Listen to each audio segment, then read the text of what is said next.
2018ರಲ್ಲಿ ಬಳ್ಳಾರಿ ಗ್ರಾಮೀಣದಲ್ಲಿ ಸೋಲ್ತೀನಿ ಅನ್ನೋ ಭಯದಲ್ಲಿ ಮೊಳಕಲ್ಮೂರು ಕಾನ್ಸ್ಟಿಟ್ಯೂನ್ಸಿನ ಶ್ರೀರಾಮುಲು ಅವರು ಸೆಲೆಕ್ಟ್ ಮಾಡಿಕೊಂಡಾಗ, ಯಾಕೆಂದ್ರೆ ನಾನು ಬಳ್ಳಾರಿ ಜಿಲ್ಲೆಗೆ ಹೋಗೋಂಗಿಲ್ಲ, ಸೊ ಚಿತ್ರದುರ್ಗದ ಮೊಳಕಲ್ಮೂರಲ್ಲಿ ಸೆಲೆಕ್ಟ್ ಮಾಡಿಕೊಂಡು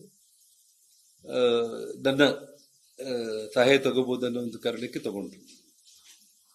ಆದ್ರೆ ನನಗೆ ಪಕ್ಷದ ನಾಯಕರುಗಳು, ಪಕ್ಷದಲ್ಲಿ ನನಗೆ ಸುಮಾರು ಅಂದ್ರೆ ನನ್ನ ಪಾರ್ಟಿಯಲ್ಲಿ ಇರದೇ ಇರುವಂತ ಸಂದರ್ಭ ಮತ್ತು ನಿಮಗೆಲ್ಲ ಆ ಸಂದರ್ಭದಲ್ಲಿ ನನ್ನ ಪಾರ್ಟಿಯಲ್ಲಿ ಇನ್ವಾಲ್ವ್ ಮಾಡ್ಕೊಳ್ಳೋದಕ್ಕೆ ಆಗ್ಲಿಲ್ಲ. ಆ ಸಂದರ್ಭದಲ್ಲಿ ಇವರಿಗೆ ಬಾದಾಮಿ ಟಿಕೆಟ್ ಕೂಡ ಕೊಟ್ಟರು.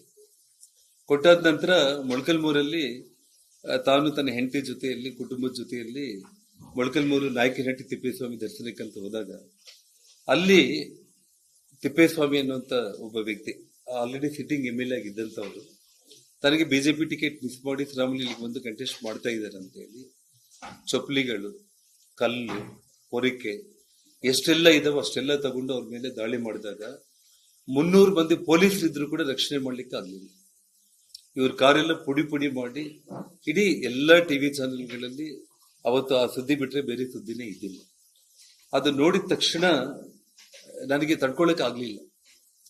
ಆದ್ರೆ ಬಟ್ಟೆಗಳು, ಲಗೇಜ್ ಎಲ್ಲ ನೀವು ತಗೊಂಡು ಬರ್ರಿ ಅಂತ ಹೇಳಿ ಹಾಗೆ ಹೋಗಿ ಕಾರಲ್ಲಿ ಕೂತ್ಕೊಂಡು ಮ್ಯಾಕ್ಸಿಮಮ್ ಒಂದು 3 ತಾಸಲ್ಲಿ ನಾನು ಹೋಗಿ ಅದೇ ಮೊಳಕಲ್ಮೂರಿಗೆ ನಾನು ರೀಚ್ ಆದೆ. ನಾನು ರೀಚ್ ಆಗಿ ಅವನಿಗೋಸ್ಕರ ನಾನು ಏನ್ ಪ್ರಚಾರ ಮಾಡಿ ಕೇವಲ ನಾಮಿನೇಷನ್ ಹಾಕಿ ಹೋದಷ್ಟೇ. ನಾಮಿನೇಷನ್ ಹಾಕಿ ಹೋದ್ಮೇಲೆ ಸರ್ಟಿಫಿಕೇಟ್ ತಗೊಳ್ಳೋದಕ್ಕೆ ಚಿತ್ರದುರ್ಗಕ್ಕೆ ಬಂದಿದ್ದಷ್ಟೇ.